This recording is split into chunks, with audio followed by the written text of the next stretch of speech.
mafuta ya kula. Mafuta ya kula? Ya nini? Wewe eti mimi najua jinsi ninavyopakaga. Huko mje panapauka sana. Bwana shana mafuta ya kula. Hebu ngoja nikuletee kwanza kitu kitu. Acha ujuaji, lete mafuta ya kula.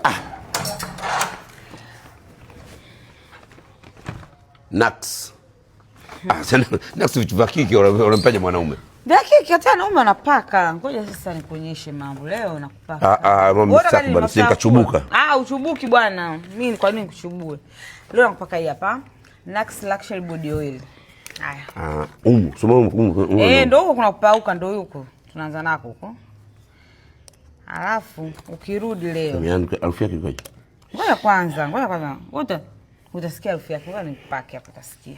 Tumeona mcheke. Utasikia harufu yake. Mguu ushauchoka. Mguu. Kone vipengele. Ausikii mafuta? Kwenye naksi utasikia nakwambia. Sasa chubui lakini. Chubui bwana, napaka mtu yote, mpaka mtoto anapaka hii body oil.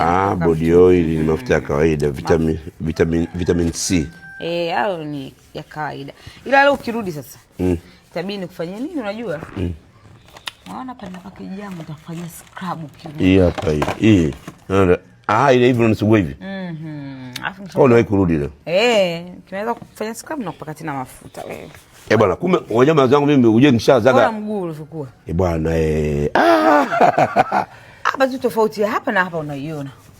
Ngoja, kumbe Nax sio vitu vote vya kike, si ndio? Mguu wa kutoka umepata solution. Wewe ulivyong'aa mguu. Lete mguu mwingine. Bwana, Nax nimewaelewa. Sasa hapa nimeumia na kidonda hapa. Umeona pembeni palipochumbuka. Taratibu ndio nakupaka. Anza kwanza hapa nipoumia. Usipake mafuta hapo, ngoja nakupaka huko. Bwana, hii ndio Nax wa mabingwa wa kutibu ngozi. Kwa mara ya kwanza historia inaandikwa. Nilikuwa nataka nipige mafuta ya kula, kumbe kuna Nax Luxury Body Oil. Toa maana kabisa mke wangu. Ni raha ya kuwa na mke ambaye anatambua udhaifu wa mmewe. Udhaifu wa mmewe ni mguu kupauka. Hii ndio suluhisho. Call me.